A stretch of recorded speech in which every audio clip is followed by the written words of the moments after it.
welcome to today's On This Day in Tudor History.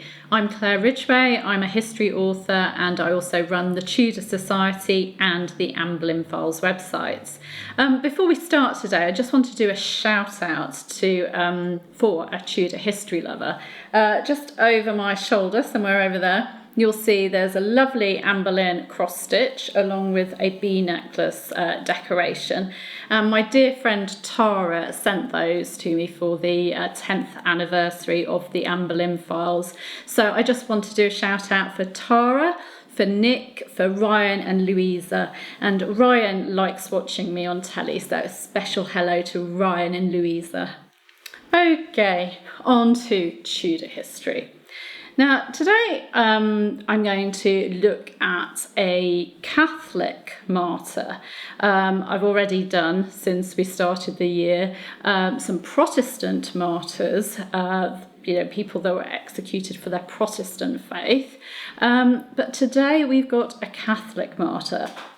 On this day in Tudor history, the 21st of February 1595, in the reign of Queen Elizabeth I, Jesuit priest, poet and writer St. Robert Southwell, now he's spelt Southwell, but Southwell is normally pronounced Southwell, he was hanged, drawn and quartered at Tyburn.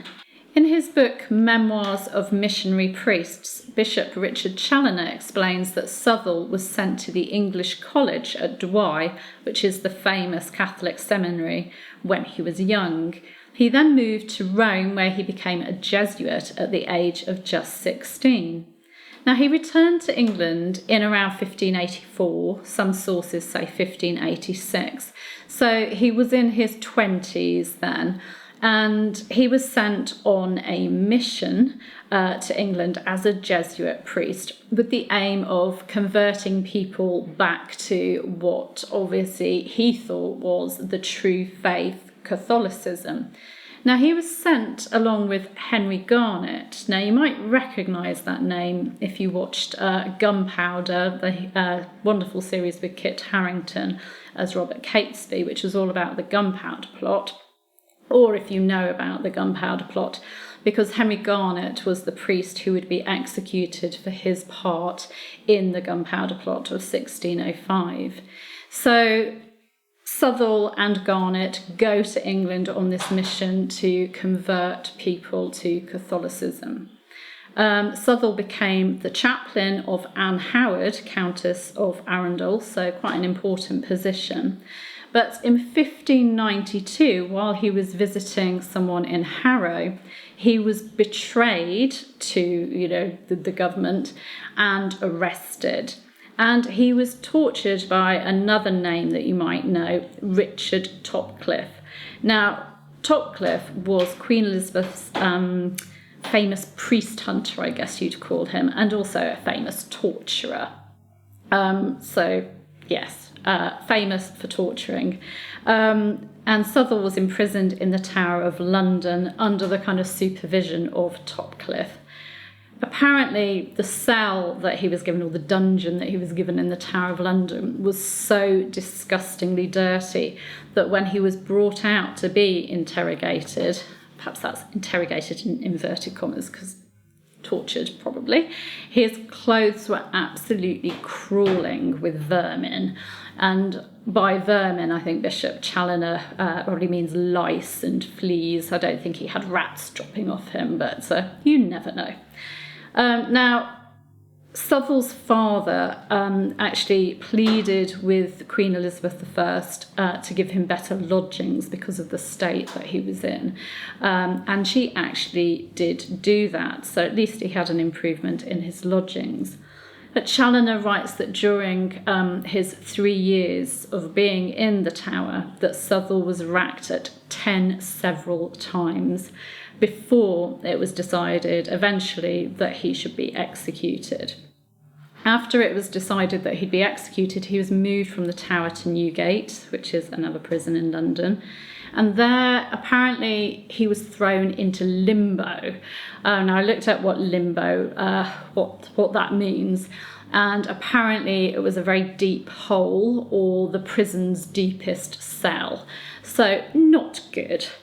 He was condemned for being a priest on the 20th of February, and this is 1595, and the day later, 21st of February 1595, this day in history, he was drawn on a hurdle, so he was like tied to, I suppose, what we might see as like a fencing panel, a sort of, panel of wood. And then he was drawn on that hurdle through the streets of London to Tyburn, the place of execution. Challoner writes that when he got there, he got up and made the sign of the cross as best he could, seeing as his hands were sort of pinioned, so he couldn't move them very far, but he was determined to do the sign of the cross. And he began to speak to those that had gathered round him, speaking words from Romans 14. Whether we live to the Lord, or whether we die to the Lord.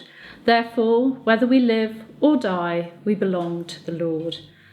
Then he gave a long speech in which he confessed to being a Catholic priest and a Jesuit, and said that he hoped for salvation by the merits of our Lord Jesus Christ. He went on to say that he'd never attempted nor contrived or imagined any evil against Queen Elizabeth, and that he'd always prayed for her. He asked for God to give her gifts and graces, and he commended his country to God's mercy. He then blessed himself and repeated the words of the psalmist, "Into thy hands, O Lord, I commend my spirit," until the cart on which he was standing, with the noose round his neck, was drawn away and he was left hanging by the noose. Now, Challoner writes that the hangman was unskilled and that Southwell was hanging for quite some time, being strangled. And apparently, as he was being strangled, he was busy making the sign of the cross, as he suffered. People pulled on his legs to try and end his suffering because it lasted for quite some time.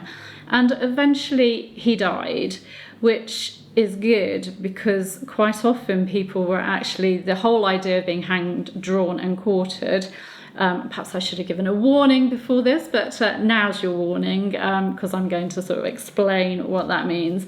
You were hanged on a rope by the neck until you were nearly dead. Then you were cut down and you had your private parts removed, your innards taken out, and then you were beheaded and your body was quartered. That was because you were a traitor. That was a full traitor's death. So actually, him being pulled on the legs to end his suffering and eventually dying by strangulation was actually far, far better. Challoner writes that his behaviour was so edifying in these his last moments that even the Protestants who were present at the execution were much affected with the sight. Now, Southwell was beatified in 1929 and canonised in 1970, meaning that he became Saint Robert Southwell. Now, Southwell wasn't just a Jesuit priest and a Catholic martyr. He was also a poet, and his poetry was actually very important. It's influenced the works of famous poets and dramatists like Thomas Nash, Ben Jonson, and also William Shakespeare, who was actually distantly related to Nash. William Shakespeare actually refers to Southwell's famous poem, The Burning Babe, in his play Macbeth. So although he's gone down in history as Saint Robert Southwell, the Catholic martyr, his poetry was also very important. But how did a priest end up being executed in Elizabeth I's reign, when Elizabeth I had sort of famously said, when she started her reign, when she became queen, that she had no desire to make windows into men's souls, i.e. she didn't want to be seen as being like her sister and be sort of worrying about the faith, the personal faith of her subjects. She felt that that was a personal thing and it was up to them. Unfortunately, she couldn't go on thinking that way, Things changed for Elizabeth and her government when the Pope excommunicated her in 1570. Now, he didn't just excommunicate her, he released all of her Catholic subjects from their allegiance to her and from obeying her laws as well.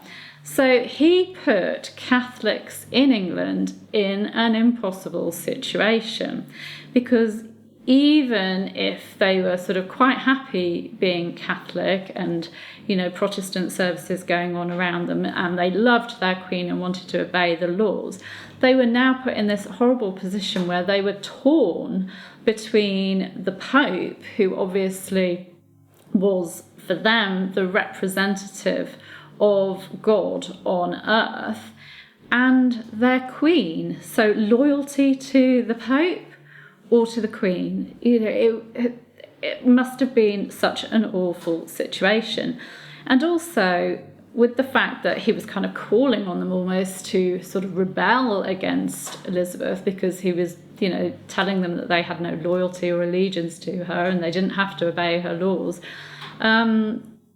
They could be seen as a potential threat to her as well as potential traitors. So every Catholic in England suddenly became a potential traitor.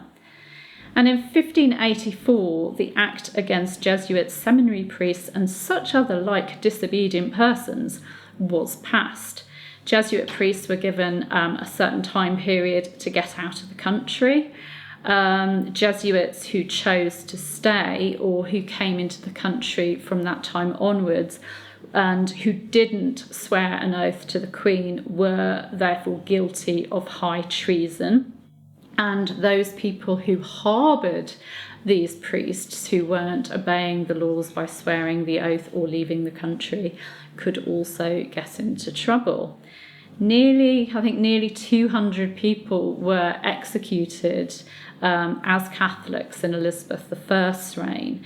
Now, I know that number sounds horrific, but obviously Elizabeth's reign was very long, and it was only this kind of short period at the end where there were these persecutions.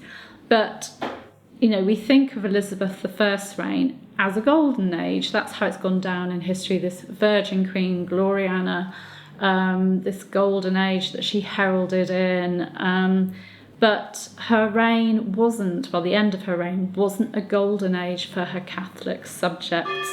A wonderful book on this is God's Traitors by Jessie Childs.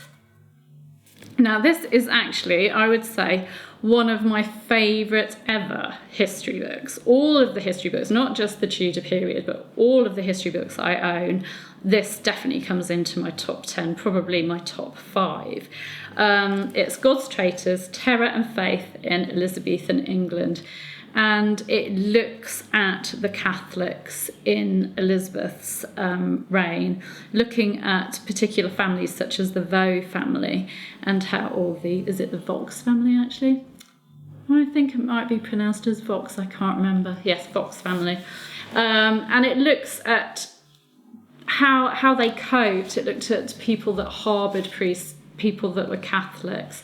And it's a stunning read. It's not heavy in style. It's actually a rip-roaring read. It reads almost like a thriller, I found. It's a real page-turner. And it just gives you a different view on Elizabeth I's reign and makes you sort of question the idea that, her reign was always this golden age. I mean, I'm not trying to bring Elizabeth down in any way. We have to look at these kings and queens as, having their flaws, and it was a different time. We have to understand the context and that. But it is very interesting looking at her reign from, the point of view of her Catholic population. So that's my book recommendation. Thank you for joining me. That was This Day in History, the 21st of February 1595, and the martyrdom of Robert Southwell, or Saint Robert Southwell.